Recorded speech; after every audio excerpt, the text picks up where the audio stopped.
Bueno, aquí estamos. Esto no es Polonia, pero gracias a la magia de la tecnología y gracias al esfuerzo del equipo de Polyglot Gathering, hemos conseguido compartir esta experiencia única, así que esperemos que vaya bien. Bueno, yo soy Nacho y estoy en Barcelona.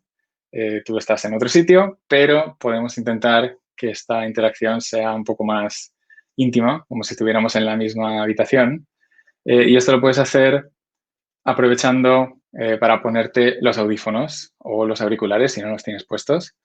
Durante la charla hablaremos, escucharemos mensajes de voz de distintos hispanohablantes. Entonces te va a ayudar mucho poder escucharlo de forma clara. Entonces, si no tienes puestos los audífonos o los auriculares, póntelos ahora. Vamos a estar viajando durante la próxima media hora entre México y España. Y vamos a ver dos pilares fundamentales, que son, el primero, que hay más diferencias entre el español de México y el de España de las que crees.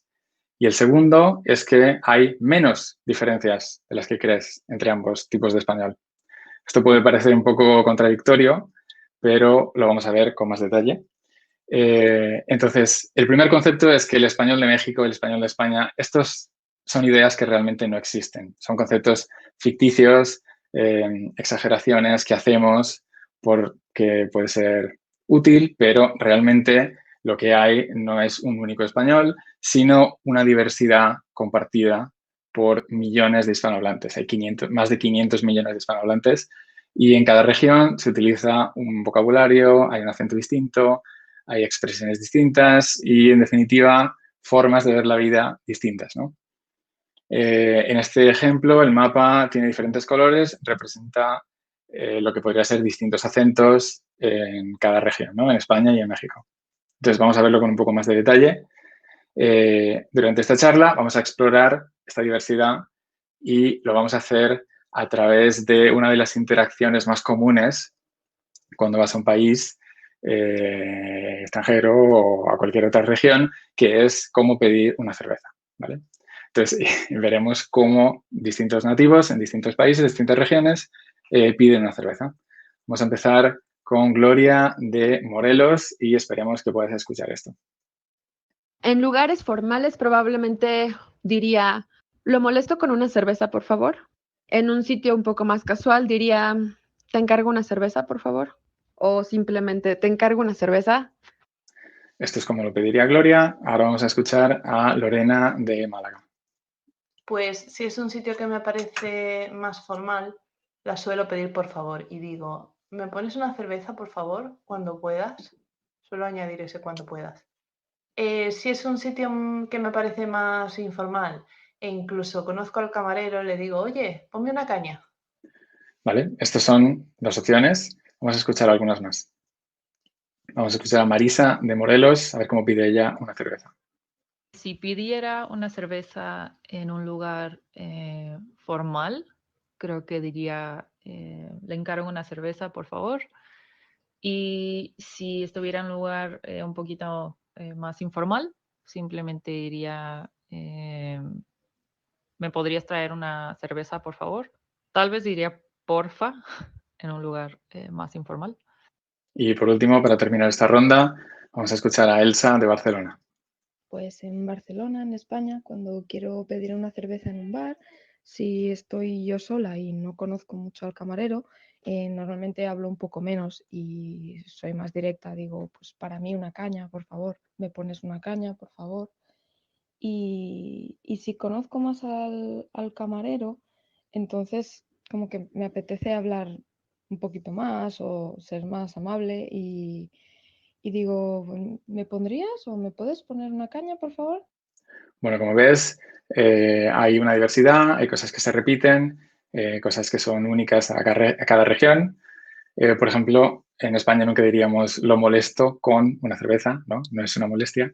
Pero en México es común, sobre todo en ambientes más formales. También es decir, le encargo una cerveza, por favor. También puede ser no solo de usted, sino también de tú. Te encargo una cerveza, me podrías traer una cerveza.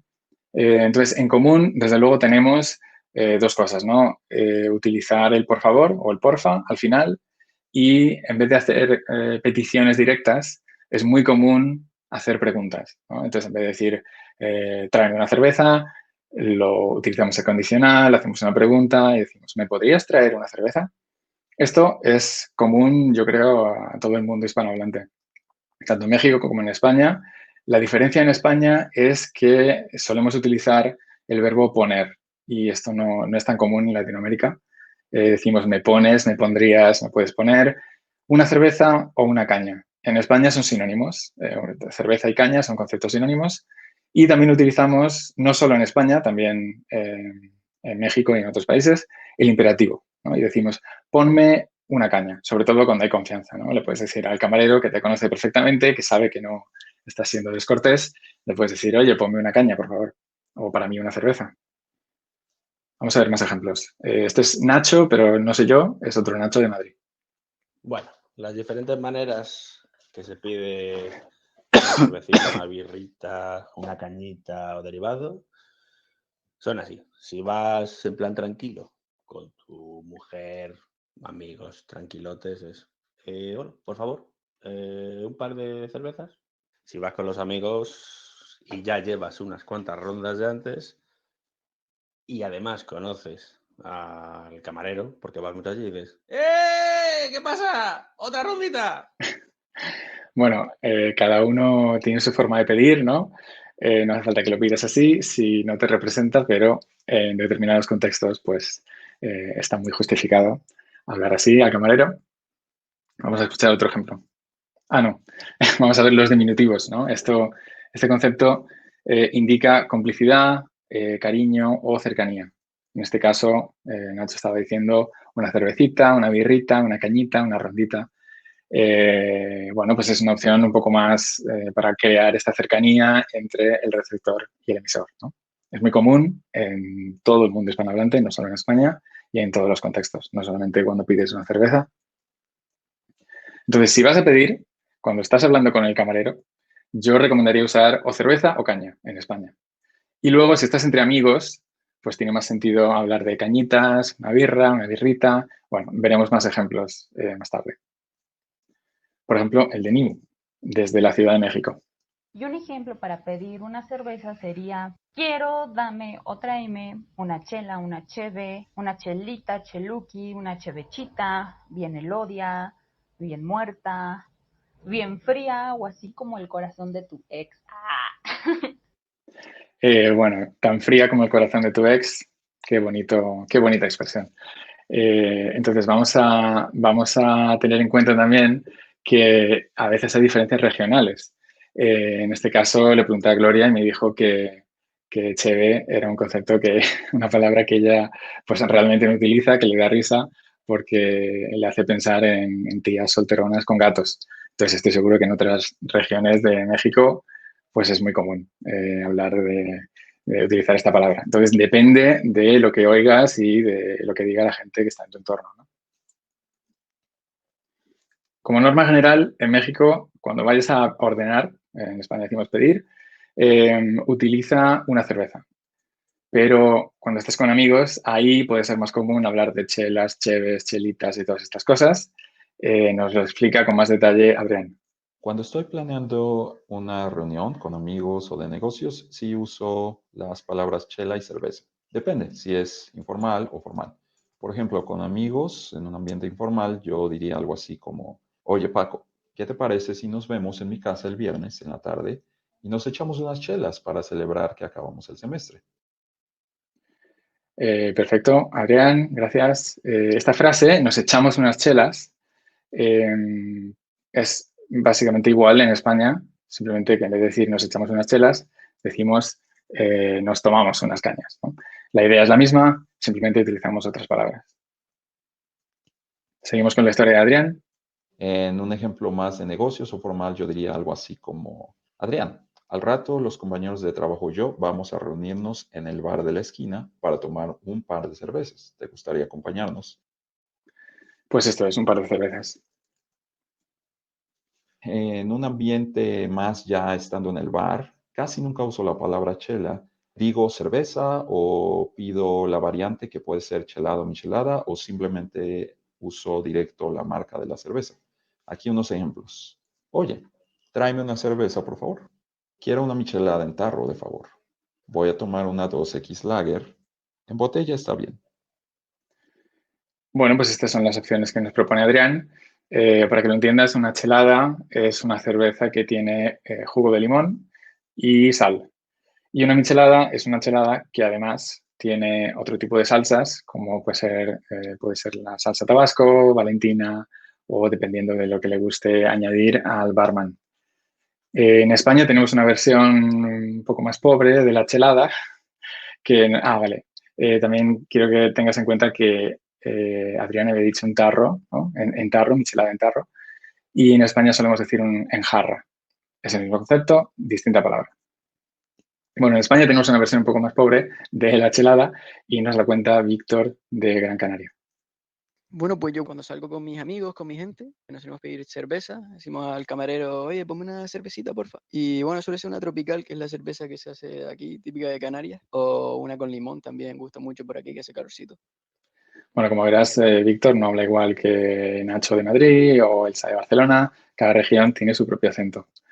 Y este concepto que dice de una cerveza con limón, pues podría ser esta tropical. Lo que pasa es que en España, en vez de añadirle jugo o zumo de limón, los camareros le añaden Fanta de limón, que definitivamente no es lo mismo, pero bueno, sigue estando refrescante, sigue siendo algo refrescante. Y también es muy común pedir por la marca, ¿no? Como hizo antes Adrián. Esta es la 2X Lager. Entonces, nos va a contar un poco más sobre la importancia de pedir por la marca María, de Galicia. Pues en Galicia es habitual allí pedir la cerveza por la marca, porque la mayoría de los bares tienen las marcas de allí, que son dos, Estrella Galicia y 1906. La 1906 se pide como 1009 solamente. Por ejemplo, ¿me da una 1009, por favor? Entonces, si tú vas a Galicia y pides una estrella o una 1009, el camarero te va a mirar, te va a guiñar un ojo y va a decir, este tío sabe cómo se piden las cosas, ¿no? Estos son pequeños detalles, pero cuando vas al país o a la región y conoces este tipo de detalles, pues te hace sentir un poco más conectado, ¿no? con la gente de allí. Vamos a ver qué piensa Nimo de todo esto.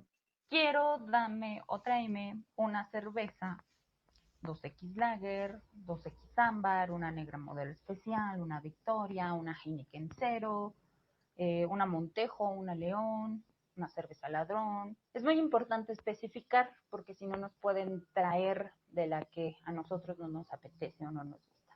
¿Sale? Sale. Esto es muy de México, es decir, sale. En España decimos vale. Y en México también dicen vale, pero a veces dicen más va que va, así 2 veces.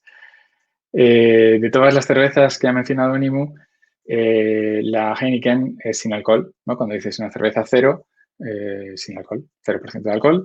Y esta que ha dicho de cerveza Ladrón, en realidad es una sidra. Entonces, no sé si es que se ha equivocado ella o no la he encontrado yo. Pero bueno, da igual, cuando vas a un bar, pidas lo que pidas, te lo van a poner.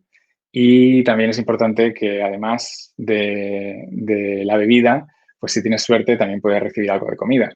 Entonces, Sira nos cuenta su truco para poder conseguir comida a la vez que pides algo para beber. Si voy a pedir una cerveza, lo normal es que le diga algo así como, hola, ¿qué tal? ¿Me pones una caña? Y bueno, te la trae, normalmente siempre va con una tapita o con algo de picar, ¿no? Y si no te lo pone, pues le dices algo así como, hombre, que me has puesto la caña y no me has puesto tapa, ponme unas aceitunas o unas patatinas o algo, ¿no? Y te las pone. Bueno, este es el truco de Sira. Básicamente, si no te lo ponen, pídelo. No siempre funcionará, pero es una estrategia, ¿no? Vamos a escuchar la de Nadia. Pues es que depende del lugar. Hay algunos que pues solo dejan cierta botana, pueden ser cacahuates, papas o cositas así, porque acá puede ser un bar o puede ser una cantina. En la cantina siempre dejan de comer desde que vas a empezar a ordenar una cerveza. En el bar por lo regular lo tienes que pedir y cuesta, en la cantina no, te dan como la botana todo el tiempo. Entonces, este concepto de añadir comida con la bebida gratis, como para incentivar que consumas más, no es exclusivo de España, en México también existe, pero no es en todos los establecimientos o es en muchos menos. es un tipo concreto de establecimiento que se llama cantina, ¿no? En las cantinas, en algunas cantinas, sí que te dan botana. ¿Qué es la botana? La botana es lo que decimos en España aperitivo, ¿no? Es un poco como para un poco de comida antes de realmente empezar a comer. Entonces puede ser de varios tipos. Sira ha mencionado las aceitunas, que no es muy común en México, las papas o papitas, en España es más común llamarlas patatas, patatitas, patatinas, les ha llamado Sira. Y luego tenemos también, en México los llaman cacahuates con A y en España cacahuetes con E. Bueno, pues son estas pequeñas diferencias. Al final el concepto es el mismo, pero tenemos pequeñas diferencias entre las distintas regiones, ¿no? Vamos a escuchar cómo piden las tapas Ana e Isabel en Madrid. Yo cuando voy a un bar le digo al camarero, hola, ¿me pones una caña, porfa? Muchas gracias. Si además tengo confianza y si veo que es simpático, le pido que me ponga una tapa. Yo cuando voy a un bar le digo al camarero que me ponga una caña bien tirada y que le acompañe con un pincho de tortilla. Bueno, lo de las cañas bien tiradas y los pinchos de tortilla es un tema muy importante cuando vas a los bares en España. Una caña bien tirada, pues no todas las cañas están bien tiradas. Y esto se refiere a cómo sirve la cerveza el camarero. Hay diferentes sitios, diferentes técnicas y debates muy encendidos sobre cuál es la forma correcta. Una caña bien tirada, en teoría, es una caña que en la parte de arriba tiene un par de centímetros de lo que se llama crema, que es esta espumilla así más densa, y esto sirve para que el gas de la cerveza no se pierda, o sea, actúa como de tapón y el gas que está en la cerveza se queda en esta capa que está señalando el dedo, y eso es lo que constituye, por lo menos en Madrid, una caña bien tirada, ¿vale? Y luego tenemos el concepto pincho de tortilla, que en algunos bares te dan como tapa. Te puedes considerar muy afortunado si vas a un bar que una de sus tapas gratis es un pincho de tortilla, está muy bien, pero normalmente se paga. Y también hay muchos debates sobre cuánto deberías de cocinar el huevo, si debería llevar cebolla o no debería llevar cebolla. Bueno, cuando estás en un bar, de algo hay que hablar y mucha gente habla de este tipo de cosas, ¿no? Vamos a escuchar un par de acentos más de México, Manolo de Tampico y María de Chiapas. Le encargo una cerveza, por favor, sería lo más educado. Y, oiga, joven, una chela. O sea, esa actitud es como medio chulesca, diría yo. Más de clase baja, decir, oiga, joven, una chela. Bueno, cabe mencionar que cada región tiene diferentes formas de expresión, pero aquí en el sur de México, bueno, me acerco a un mesero y le digo, ¿me da una chela, por favor? O ¿me da una cheve, por favor? O también, sírvame una fría, por favor.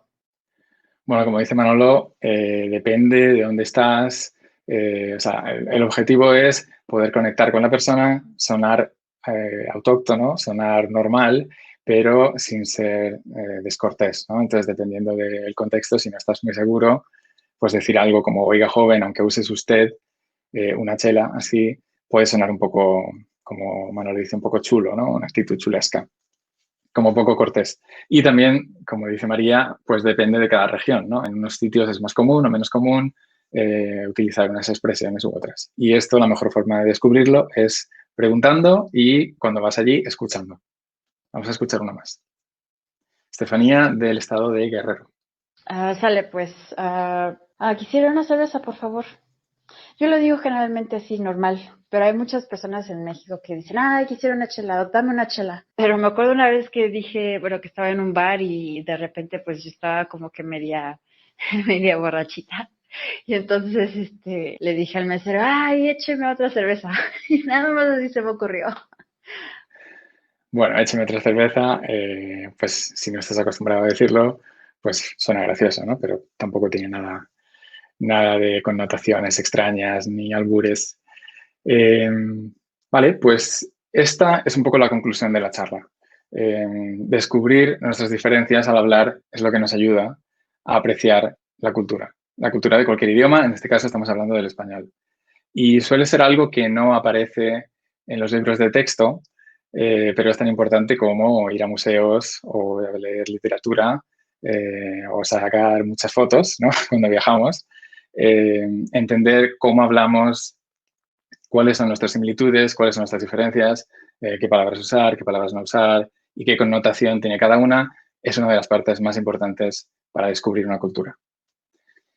Para mí es muy importante, espero que para ti también. Y estas han sido todas las personas que han participado. Muchas gracias a ellos. Precisamente, una de las mejores formas de descubrir cómo se habla en cada sitio es viajar y crucemos los dedos, o como dicen en México, pongamos changuitos, para que la conferencia de políglotas en Cholula en octubre de este año, si lo permite el COVID, tenga lugar, ¿no? Y podamos vernos en persona. Bueno, esperemos que así salga y que vaya a funcionar y que nos podamos ver y podamos pedir una cerveza todos juntos. Y bueno, antes de despedirnos, me gustaría hablarte de la comunidad. La comunidad es un proyecto que llevo desarrollando junto con otros profesores durante los últimos años y básicamente es una propuesta para salir del purgatorio del nivel intermedio lo más rápido posible. Está basada en 3 pilares. El primer pilar es proporcionar a la gente que quiere mejorar retos asequibles. Con esto me refiero a ejercicios que te ayudan a salir de tu zona de confort, pero que no son ni demasiado fáciles ni demasiado difíciles. En este caso, has estado escuchando estos audios. Supongo que has podido entender la mayor parte, o por lo menos lo que estoy diciendo yo ahora más o menos lo entiendes. Mucha gente todavía no está lo suficientemente satisfecha con su nivel a la hora de hablar.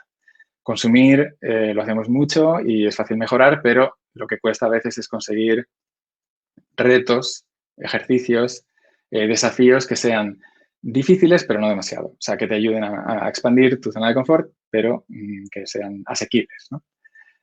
Otro pilar es realizar este tipo de actividades en un entorno seguro. Es una comunidad virtual, lo hacemos todo en línea y precisamente es muy importante que cuando hagas cosas que están fuera de tu zona de confort, que te hacen sentir un poco inseguro, que no te sientas juzgado, ¿no? Entonces, proporcionamos esta especie de foro en el que tú puedes cometer errores escribiendo o grabando mensajes de voz y no tener el miedo de que alguien te va a juzgar o que vas a cometer un error, ¿no? Y por último, el tercer pilar, el más fundamental, son las correcciones personalizadas de profesores nativos. Somos un equipo de 8 profesores y la mayoría ya los has escuchado o los has conocido en otras conferencias. Adrián, Gloria, Marisa, Sira y Lorena han sido suficientemente amables como para contarnos cómo piden ellos sus cervezas, y Pepe y Santi han estado en otras conferencias de políglotas en los años anteriores, o sea que es probable que los conozcas.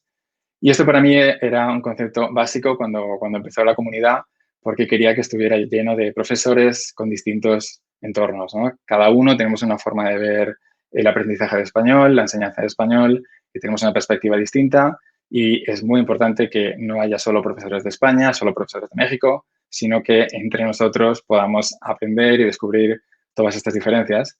Y de hecho, de ahí vino la inspiración por hacer una charla de este tipo, ¿no? Identificando cuáles son las mayores diferencias entre las distintas regiones. Uno de los miembros de la comunidad dice que no es simplemente un curso de español, sino que es un sistema profundo, complejo de contenido, apoyo, recursos, ánimo y un poco de psicoterapia. Bueno, cuando estás aprendiendo un idioma es importante cuidar el aspecto emocional. No está solo basado en cuántas horas puedes pasar estudiando o cuántas palabras puedes memorizar, sino que es muy importante tener en cuenta también el entorno en el que estás, ¿no? Si estás tú solo en tu casa, va a ser mucho más difícil que tengas esa sensación de equipo que si estás rodeado de gente que comparte tu interés, tu motivación, y que en los días en los que no te apetece estudiar tienes un montón de ayuda que te permite seguir haciéndolo, ¿no? Ahí es cuando de verdad mejoras. Entonces, si quieres ver una versión deliberada de esta presentación, para que te hagas una idea de cómo son los retos, te puedes apuntar a deliberatespanish.com/comunidad. Ahí verás, bueno, si te apuntas antes de mañana, recibirás un correo con la versión deliberada de esta presentación que estaré haciendo dentro de poco.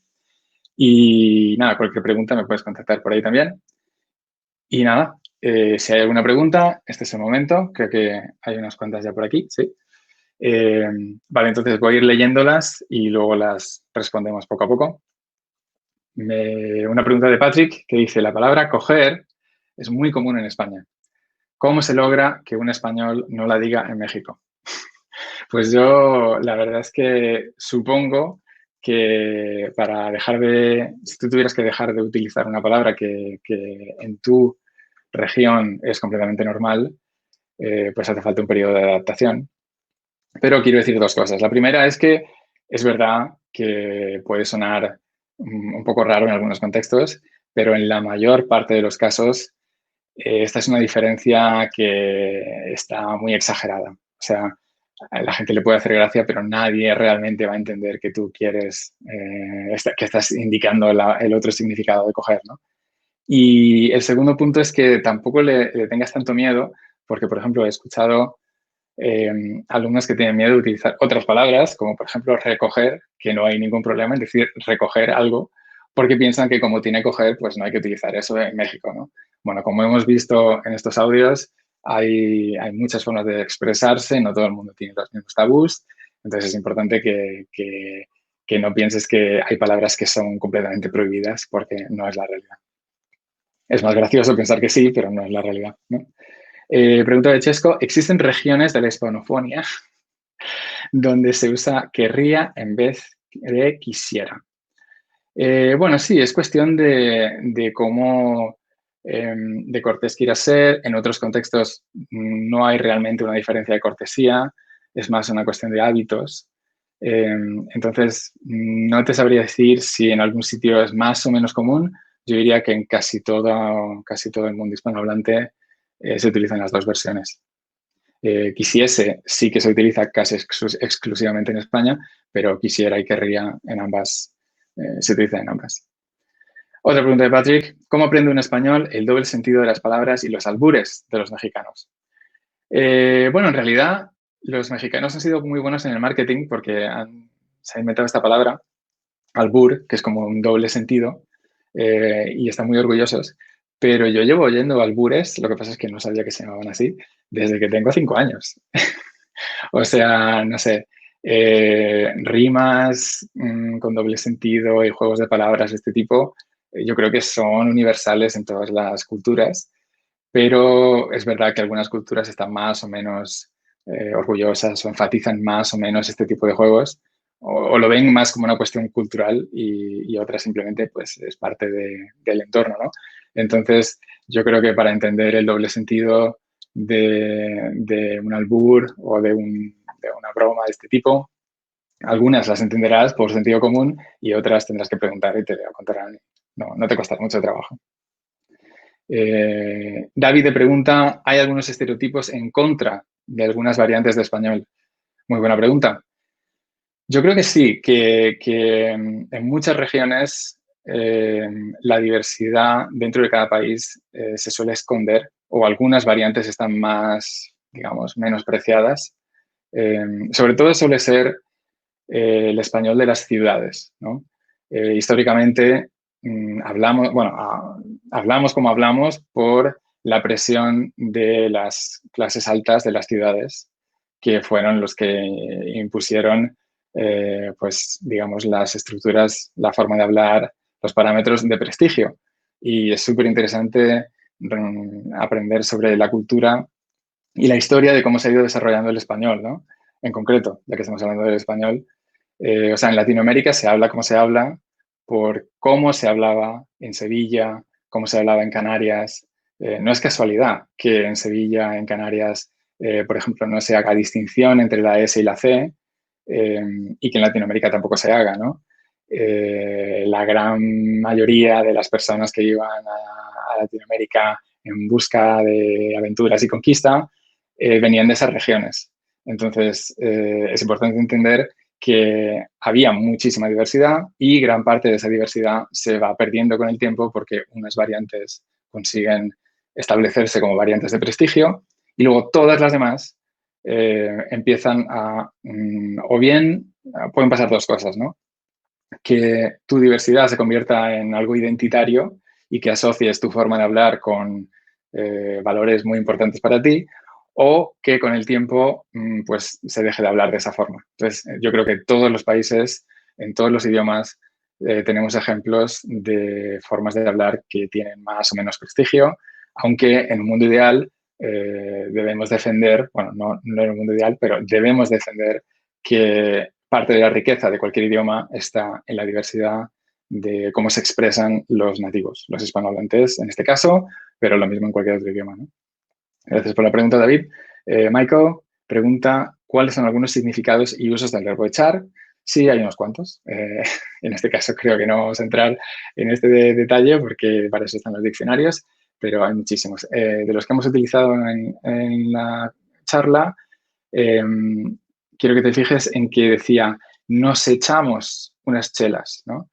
Este nos es un pronombre que se utiliza para enfatizar, se llama dativo de interés o dativo ético, no recuerdo ahora mismo, y es muy común cuando dices, sobre todo cuando estás hablando de consumo de comida o de bebida, es muy común decir nos tomamos o no sé, me bebí una cerveza, en vez de simplemente decir bebí, tomé o echamos unas cervezas, utilizamos este pronombre. Entonces, es una buena forma de introducirte en este mundo y comprender mejor cómo se utiliza este pronombre en este contexto en concreto, ¿no? Por último, creo que la última pregunta es de Davide y dice, ¿tienes algunas anécdotas divertidas sobre la incomprensión debido a las diferencias entre tipos de español? Bueno, yo personalmente no tengo muchas porque no me ha pasado, o sea, digamos que si no te quieres entender, no lo vas a hacer, pero algunas son tan conocidas, ¿no? No sé, los argentinos con concha y en España que sí coger y todas estas palabras son tan conocidas que es difícil que te pillen por sorpresa, ¿no? Pero a mí lo que me gusta más que no te entiendes, o sea, como tú has dicho, malentendidos, simplemente pequeñas expresiones que tú asumes que todo el mundo utiliza igual que tú, ¿no?